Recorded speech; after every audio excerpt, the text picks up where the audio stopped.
Hello everyone, welcome to my channel all about biology and this is Jyoti Verma. और आज हम लोग बात करने वाले हैं बैक्टीरिया के हिस्टोरिकल बैकग्राउंड के बारे में। इसके साथ साथ आज हम लोग डिस्कस करेंगे बैक्टीरिया के जनरल कैरेक्टरिस्टिक्स को। तो सबसे पहले हिस्टोरिकल बैकग्राउंड में हम लोग जान लेते हैं कि सबसे पहले बैक्टीरिया को डिस्कवर किसने किया था। तो डिस्कवरी की अगर हम बात करें तो बैक्टीरिया को सबसे पहले डिस्कवर किया था एंटोनी वॉन लीवेनहॉक ने, और उन्होंने इसे कहा था little animal kills. Antony von Leeuwenhoek की अगर हम बात करें तो ये बेसिकली एक क्लॉथ मर्चेंट थे और ये अपने खाली समय में माइक्रोस्कोप्स बनाने का काम करते थे।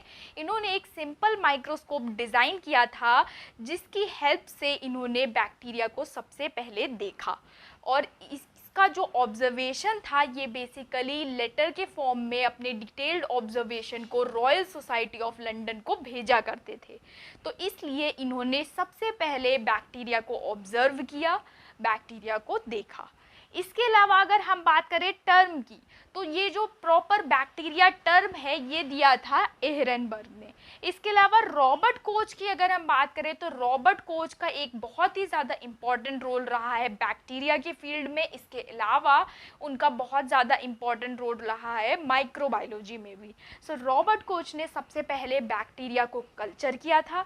इसके साथ साथ रॉबर्ट कोच ने कोच पोस्टुलेट्स भी दिए थे जिसमें उन्होंने कहा था कि हर डिसीज़ एक पर्टिकुलर माइक्रो ऑर्गेनिजम्स की वजह से ही होती है। और इसके बाद उन्होंने अपने कई एक्सपेरिमेंट्स के थ्रू बहुत सारे डिसीज़ेस के कॉजल ऑर्गेनिजम्स को भी डिस्कवर करने का काम किया था, जैसे कि एंथ्रैक्स का जो कॉजल ऑर्गेनिज्म है बैसिलस एंथ्रासिस। इसके अलावा ट्यूबरकुलोसिस का जो कॉजल ऑर्गेनिज्म है माइकोबैक्टीरियम ट्यूबरकुलोसिस। इसके अलावा कॉलरा पर भी इन्होंने काम किया था।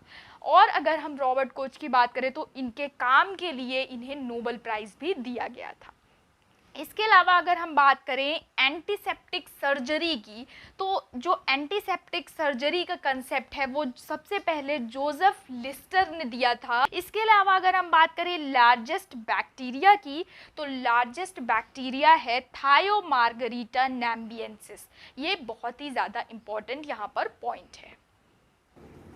अब बात कर लेते हैं हम बैक्टीरिया के जनरल कैरेक्टरिस्टिक्स के बारे में। तो हमारा फर्स्ट पॉइंट है bacteria are extremely small, simplest, unicellular, prokaryotic and primitive micro organisms. So जैसा कि हमने आपको बताया कि बैक्टीरिया जो होते हैं वो बहुत ही ज़्यादा स्मॉल माइक्रो ऑर्गेनिजम्स होते हैं जिन्हें देखने के लिए हमें माइक्रोस्कोप की आवश्यकता पड़ती है। इसके अलावा ये बहुत ही ज़्यादा सिंपल होते हैं। जब हम इसके स्ट्रक्चर को डिस्कस करेंगे तब आपको ये चीज़ समझ में आएगी। यूनिसेलुलर होते हैं, प्रोकैरियोटिक होते हैं और ये प्रिमिटिव माइक्रो ऑर्गेनिजम्स हैं। इसके अलावा डिस्ट्रीब्यूशन की अगर हम बात करें तो ये बेसिकली कॉस्मोपॉलिटन इन डिस्ट्रीब्यूशन है, यानी कि ये सब जगह पाए जाते हैं, चाहे वो एयर हो, चाहे वो वाटर हो, कोई भी जगह हो, ये सब जगह पाए जाते हैं, इसलिए ये कॉस्मोपॉलिटन इन डिस्ट्रीब्यूशन है।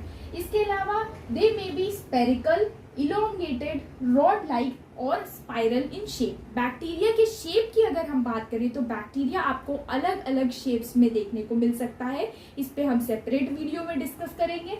इसके अलावा सेल वॉल की अगर हम बात करें तो जो बैक्टीरिया है उसमें एक प्रॉपर सेल वॉल प्रेजेंट होती है जो कि पेप्टाइडोग्लाइकेन या फिर म्यूरिन की बनी होती है, जिसे हम म्यूकोपेप्टाइड भी कहते हैं। नॉर्मल जो बैक्टीरिया होते हैं हमारे ग्राम पॉजिटिव और ग्राम नेगेटिव। इसके अलावा जो आर्की बैक्टीरिया या जो एक्सट्रीमोफाइल्स होते हैं उनके केस में जो सेल वॉल होती है वो स्यूडोम्यूरिन से मिलकर बनी हुई होती है।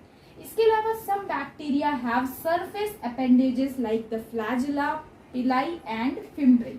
सो बेसिकली यहाँ पर बैक्टीरिया है, कुछ बैक्टीरिया में आपको सरफेस पर कुछ अपेंडेजेस या स्ट्रक्चर्स दिखाई देंगे जिन्हें हम कहते हैं फ्लैजिला, पिलाई या फिर फिम्ब्री। इनका डिफरेंस हम अगले वीडियो में डिस्कस करेंगे। इसके अलावा they do not have well developed nucleus. इनके पास वेल डेवलप्ड न्यूक्लियस प्रॉपर आपको देखने को नहीं मिलेगा, जैसा कि यूकैरियोट्स के केस में देखने को मिलता है। वहां पर प्रॉपर आपको न्यूक्लियस, न्यूक्लियोलस और क्रोमोसोम्स देखने को मिलते हैं, बट यहाँ पर ऐसा नहीं है। यहाँ पर आपको सिर्फ डीएनए देखने को मिलेगा जो कि सेंट्रल पोर्शन में प्रेजेंट होता है और उसी को हम कहते हैं न्यूक्लियोइड या फिर इसे हम जीनोफोर भी कहते हैं। सो हमारा नेक्स्ट पॉइंट है bacterial cells have circular double stranded extra chromosomal DNA that is called as plasmid. Bacterial cell में double stranded circular DNA present होता है जो कि बैक्टीरियल सेल का जो ओरिजिनल न्यूक्लियोइड होता है उससे सेपरेट होता है और उसे हम कहते हैं प्लाज्मिड। इसके अलावा सेल ऑर्गेनेल्स की अगर हम बात करें तो इंडोप्लाज्मिक रेटिकुलम और गोल्जी अपरेटस यहाँ पर एब्सेंट है। राइबोसोम्स की अगर हम बात करें तो 70S टाइप राइबोसोम्स यहाँ पर आपको बैक्टीरियल सेल में देखने को मिलेंगे और इंक्लूजन बॉडीज और गैस वैक्यूल्स यहाँ पर प्रेजेंट होते हैं। इसके साथ साथ क्लोरोफिल पिगमेंट अगर कुछ बैक्टीरिया में प्रेजेंट होते हैं तो वो आपको प्रॉपर साइटोप्लाज्मिक मेम्ब्रेन में इनक्लोज्ड दिखाई देंगे। इसके बारे में भी हम डिटेल में डिस्कस करेंगे आगे। इसके अलावा infolding in the cell membrane which is called as the mesosomes, यहाँ पर जो मीजोजोम होते हैं वो माइटोकॉन्ड्रिया की तरह फंक्शन करते हैं बट ये सेल मेम्ब्रेन की ही एक इनफोल्डिंग है जो कि माइटोकॉन्ड्रिया नहीं है बट माइटोकॉन्ड्रिया की तरह फंक्शन करती है। इसके अलावा न्यूट्रिशन की अगर हम बात करें तो यहाँ पर आपको ऑटोट्रोफिक, हेट्रोट्रोफिक और सिम्बायोटिक तीनों ही टाइप के न्यूट्रिशन के मोड आपको यहाँ पर बैक्टीरियल सेल्स में देखने को मिलेंगे।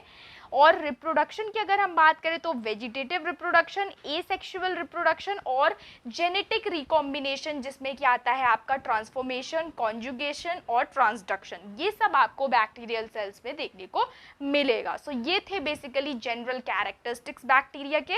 अगर आपको वीडियो पसंद आया तो चैनल को सब्सक्राइब करिए, लाइक करिए, शेयर करिए। Thank you so much.